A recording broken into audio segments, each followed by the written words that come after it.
AEW and Tony Khan as of late have been coming under fire a lot by not only critics but also fans alike. What's going on, pro wrestling fans? My name is Jose Ramos Jr. Welcome back to the J Area. And in today's video, I wanted to discuss the ongoing events in All Elite Wrestling. We know that there has been the announcement that WBD, Warner Brothers Discovery, have apparently made a deal with AEW for their television rights. We know about the ongoing Fox contract discussions as well with AEW, but in terms of its ongoing popularity with the fans as well as the overall product, I feel like it's worth having a discussion as to how we got here with AEW. We look at this past week for Dynamite. Dynamite traditionally airs on Wednesdays. We know this, but this past week it aired on a Tuesday. They were calling it Title Tuesday. Now, if you don't keep up with AEW as much as the average fan does, you probably didn't know that. And it shows, because in the ratings, again, ratings are very subjective. I don't feel like they should be a concrete evidence as to what a promotion is doing with their product or how they are doing it in an effective manner. It's a good barometer to see how the product is faring. Obviously, we know with streaming services like ESPN, like Disney, Max, there's so many to name. Those have taken a great deal of our attention.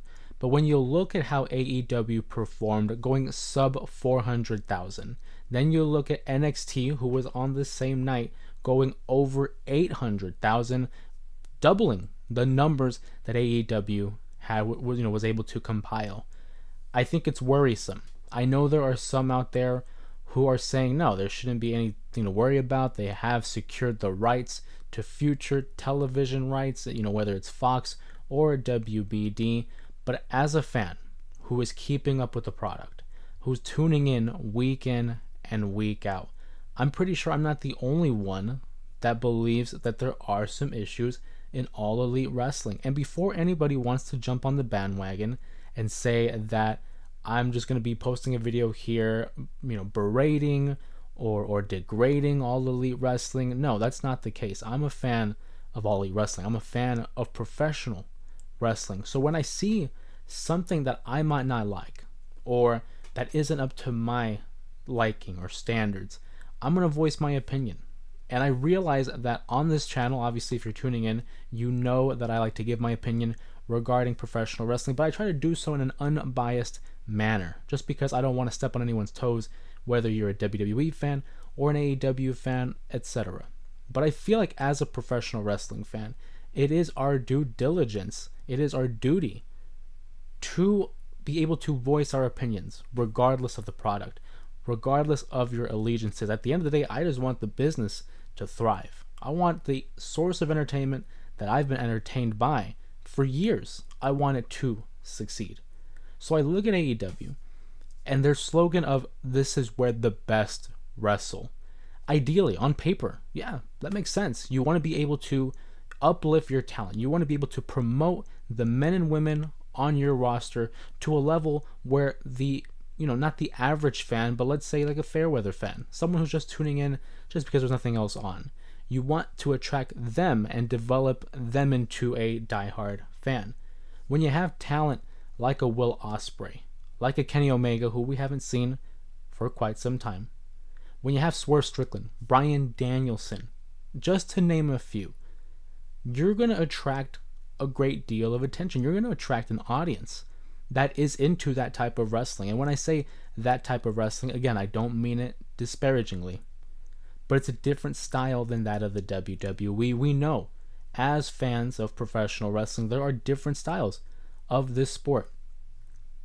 You have other promotions who are heavily influenced on the athleticism that is attributed with professional wrestling. You have other promotions that are heavily influenced on storylines and the minute details that go into making a match. There are some individuals who believe that the match makes the story. Then there are those who think the story makes the match. That's why it's so important to have contrasting styles and differing companies' promotions, because it allows variety. It allows us to open up our creative minds and search out different avenues as a form of entertainment. But I look at AEW, and for all its pros and Tony Khan's, you have to acknowledge it needs to improve. The in-ring product, I feel like, is as good as it has been.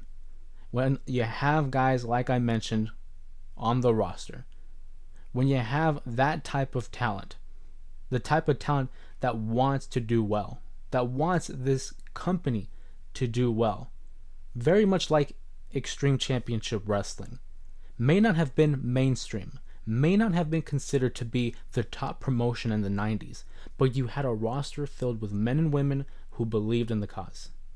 The only difference between ECW and AEW is that storytelling. Now, before anybody jumps the gun here, of course, Extreme Championship Wrestling is recognized for its extreme wrestling. You had blood, you had gore, you had swearing. It wasn't mainstream. It wasn't meant to be mainstream. It was as underground as it had gotten. But when you had stories that involved Tommy Dreamer and Raven and their story over Beulah, then you go into the elevation of Taz. You talk about small characters like a Mikey Whipwreck, who wasn't meant to be a star anywhere else, but became a star in ECW. Look at how hardcore that fan base became after that time being. That can be AEW. But I look at some of the things that they need to improve in. And one of those is time investment. Obviously, we're not in the meetings. We're not behind the scenes. We don't know what's going on in the locker rooms nor the meetings that Tony Khan is a part of. But there has been reports that they're not focusing so much on long-term storytelling. He's relying on the in-ring action. Again, reports have been saying that it's week to week. We're going on a week-to-week basis. Now, in short spurts, in little sprints, maybe that works. But long-term investment is what has gotten the WWE to where it is right now.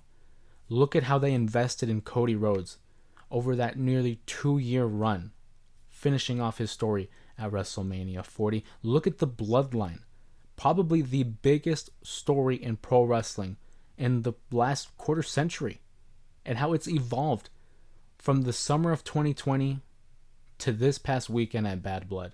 It is still evolving. CM Punk and Drew McIntyre just finished off a nearly 10-month feud that culminated and reinvigorated the status of the Hell in a Cell matchup.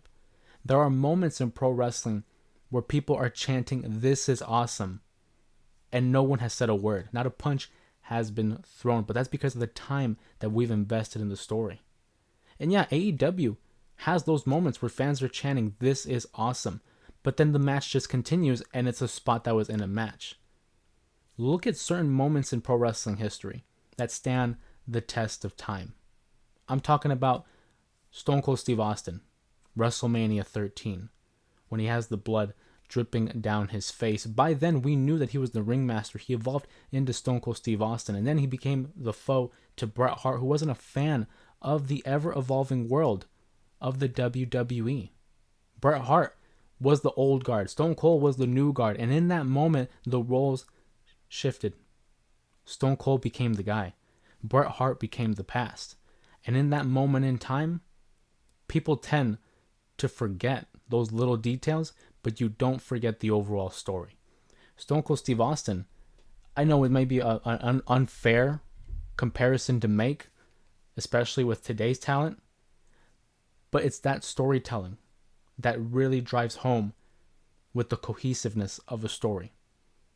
AEW has all the tools, has all the instruments that it needs to do well.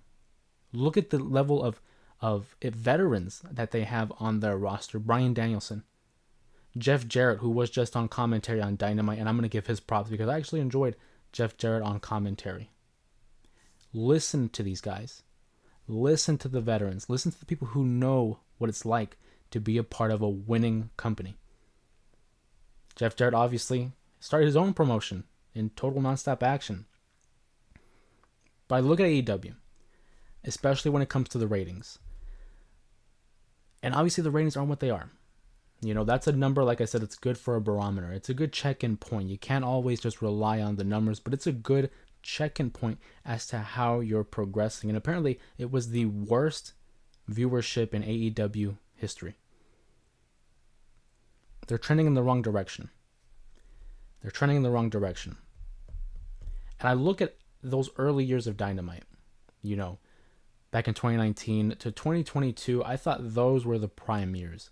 We were having stories around Hangman and the Dark Order, CM Punk and MJF, Kenny Omega and his run with the world title, the Elite and the internal struggle on whether it was right to join Kenny or not. A lot of stories were told over the course of a year, over time, where nowadays it just feels like most of them are just being hot-shotted. Granted, there are those like the Hangman Adam Page and the Swerve Strickland story that have been able to stretch over time and evolve. And those are the stories that I love, that I get invested in. So when I see them have a match set for All Out inside a cage, that means more. It means so much more than just having a random, no DQ match on a pay-per-view. I look at Wrestle Dream, and it looks like a good card. It should be shaping up to be a good card. And one of the most notable matches for me, Hologram versus Mordos. I'm a fan of Hologram. I like Mordos. I'm looking forward to the match. But I feel like that was just thrown together. Why are we doing a 2 out of 3 falls match? What's the reasoning behind that? I'm going to watch the match regardless. But it helps to know, why should I be invested in this? Otherwise, what are we doing? And I feel like that's simple. That's simple 101 when it comes to wrestling booking. I listen to Busted Open. Obviously, it's a wrestling podcast with Dave LaGreca, Bully Ray, Mark Henry, Tommy Dreamer. They tend to show up on those shows a lot. And Bully Ray brings up an excellent point where it's those little details that they're missing out on. You look at the promo by Daniel Garcia on Dynamite this past week, and Bully Ray really explained it pretty well as to how they could have, tweaked it a little bit to add more emotion and more investment in that story. Obviously, we know Danny Garcia, and behind the scenes, there's been, rumors and speculation as to whether or not he will be renewing his contract with All Elite Wrestling or joining the WWE. He comes out in his promo and he proclaims to the audience, I'm not going nowhere. I'm staying All Elite, which is great, which is awesome. And it leads to this impassioned promo where he wants to fight for championship gold. He's calling out all the champions and letting them know, I'm coming for you. And this culminates in an AEW chant by the audience. And I'm all for the AEW chant. I love when NXT, for example, has their NXT chant, or when ECW has their ECW chant. But I thought in this moment, we could have capitalized on it and maybe gave Danny Garcia that chant. Get him over. Not necessarily the promotion, but the star. Because Daniel Garcia is right there. He's on the cusp of breaking through to that next level. From being the undercard to the midcard to potentially a fringe main eventer. I think Danny Garcia has those qualities. Great in the ring, good on the mic, and has developed this connection with the audience where we want to see him succeed. I think Daniel Garcia has all those intangibles. He's right there. But the way Bully Ray expressed it, he said, what if we made some tweaks? And when he comes out, he has an envelope. And he tells the audience that in this envelope, I have a contract. But it's not an AEW contract. It's for the other company. And obviously hinting that it's the WWE. And he would be voicing his emotions to the audience about how he's given them so much and how he's in a troubled space here. He doesn't know what to do. He's conflicted until finally he rips up the contract, giving the fans a visual, something to invest in. That visual, because you can tell me things. But they also say that actions speak louder than words. So to see him rip up that manila folder with the contract inside, telling the audience, I'm staying here, I'm not going nowhere, that builds up the ante. That builds up the emotion. That gets you invested not only in the story, but in the individual. And I wish that the chance for AEW would have been for Danny Garcia. because he's right there. Like I mentioned, he's on the cusp of breaking through, and AEW was on the cusp of breaking through another level. But I look at the departures of guys like Cody Rhodes and CM Punk, and I feel like those two really set AEW back. When Cody Rhodes and CM Punk left for the WWE specifically, that took a level of credibility away from them and added it to the WWE. Those are two of the biggest draws in professional wrestling, and they're proving it in the WWE. You look at CM Punk's opening promo to start Monday Night Raw this past week, and it did numbers. Cody Rhodes as the WWE champion, doing numbers in terms of merch, in terms of social media engagement. He is their top babyface. I look at the way WWE has handled those two stars, elevating them, elevating their product, and AEW had them right there. They had them right there. But being what happened, you move on, you learn from it. And that's what they have to do. And speaking of learning from it, remember how Tony Khan announced the purchase of Ring of Honor? I look at that moment and I thought that was another missed opportunity that you could have capitalized on. I go back to that promo where he announced the announcement of the acquisition of Ring of Honor. And I think one of the things he had said was, Shane's not here. I get it. You want to be able to, acquiesce and feed the long-term professional wrestling fans who understand that reference, but he didn't have to say that. I don't know. That kind of struck me the wrong way, where I'm like, you didn't have to talk about the McMahons. You didn't have to. And then looking at what he's done with Ring of Honor, you'd be hard-pressed to find, an average professional wrestling fan who keeps up with Ring of Honor, especially with talent like Athena, who's run with that Women's World Championship, has probably been one of the best things that Ring of Honor has done since the acquisition. I would argue the best thing that they've done since that acquisition. You look at them having programs such as Collision and Rampage, and yet Ring of Honor is not televised. It is not being given a chance, really. Of course, they do have the Honor Club that you can follow up and keep up to date with their weekly shows and the pay-per-views. But then you have the crossover between Ring of Honor and AEW. We constantly see like the trios champions, the tag champions, the world champions on AEW TV. We never see the women's world champion. We never see Athena. And I get you want to protect that's the main selling point of Ring of Honor. But with all these championships getting thrown around, it's like sometimes you tend to lose train of thought. And you lose focus on the titles and which division is which division. I know there's been some discourse online, certainly on this channel throughout the comments and obviously my videos, that maybe a brand split wouldn't hurt. They could do it with or without Ring of Honor. What they could do is just have Collision and Dynamite. Those are your two brands. And still have, your world champions jump back and forth. That's totally fine. That gives it, credibility to the champion who's willing to fight on different nights and fight off all comers. And I've always thought Ring of Honor could have been used as that like feeder system, that developmental system where all your younger guys can come from there and again feed into the main roster a la NXT, Raw, and SmackDown. That's just a thought. Obviously not my company, not my promotion, but it's just a thought that I think would add a little bit more structure and would flow evenly throughout the course of AEW TV. A lot of things go well for Ring of Honor, or for AEW rather. You look at their growing promotion, you look at the growing popularity, and the development of these diehard fans for All Elite Wrestling. And that's great for them. But in order to go to that next level, those are little tweaks that they have to consider.